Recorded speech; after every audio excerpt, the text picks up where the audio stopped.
কোৱাৰ্টাৰৰ পৰা আৰু এটা মিনি ব্লগ লৈ আনিছোঁ আপোনালোকৰ মাজলৈ। আশা কৰিছোঁ সকলোৱে মৰম দিব। ফ্ৰিজৰ পৰা উলিয়ালোঁ যোৱাকালি অনা মানিমুনিখিনি, বৰ মানিমুনি হয় এয়া। ভালদৰে ধুই তিয়াই থৈছোঁ, 10 টকা লৈছিলে। ভাবিছিলোঁ ঘৰৰ পৰা অলপমান ছিঙি আনিম সৰু মানিমুনি, কিন্তু নহ'লে। ঘৰত গৈ এসাঁজ মাত্ৰ খালোঁ। এয়া যোৱাকালি মাংসৰ লগত খাম বুলি ভাবি আছিলোঁ, সেইটো কাৰণে আজি অলপ বেলেগ ষ্টাইলত মানিমুনি আৰু মাংস ৰান্ধিম। গোটেইখিনি আদা নহৰু ভালদৰে চাফা কৰি তেল দি মিঠাতেল দুটা পিঁয়াজ দিছোঁ। পিঁয়াজ কম বেছি কৰিব পাৰে, আৰু আদা নহৰু খুন্দি থোৱা দিছোঁ। এনেকৈ ৰান্ধিলে কি হয় মানে সৰু ল'ৰা ছোৱালীয়ে যদি মানিমুনি খাই বেয়া পায়, তেনেহ'লে মোৰ ৰন্ধাৰ দৰে এবাৰ ৰান্ধি দিবচোন, ভিডিঅ'টো চাই পেলাই। এতিয়া দেখিছেনে নিমখ দিলোঁ, ভালদৰে এতিয়া ভাজি থাকিম।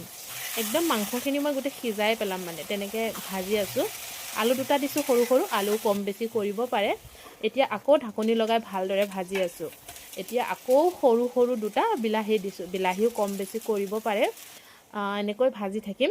আৰু এয়া মানিমুনিখিনি মই ভালদৰে ধুই মিক্সিত এনেকৈ অলপমান কাটি দি দিছোঁ। মানে মানিমুনিখিনি কাটা খাবই বিচনা জানেনে, ইমানেই বুঢ়া। আৰু ধনিয়া অলপ দি পেলাই ভালদৰে মিক্সিত পিচি ল'লোঁ। এয়া মছলা মই এটাই মছলা ইয়াতে ব্যৱহাৰ কৰিম। ইয়াতে গোটেইখিনি মছলা মিক্স আছে, যোৱাকালি মই বনাই লৈছোঁ ঘৰতে। লং, ইলাচি, ডালচেনি, জালুক, ধনিয়া, জিৰা চব আছে।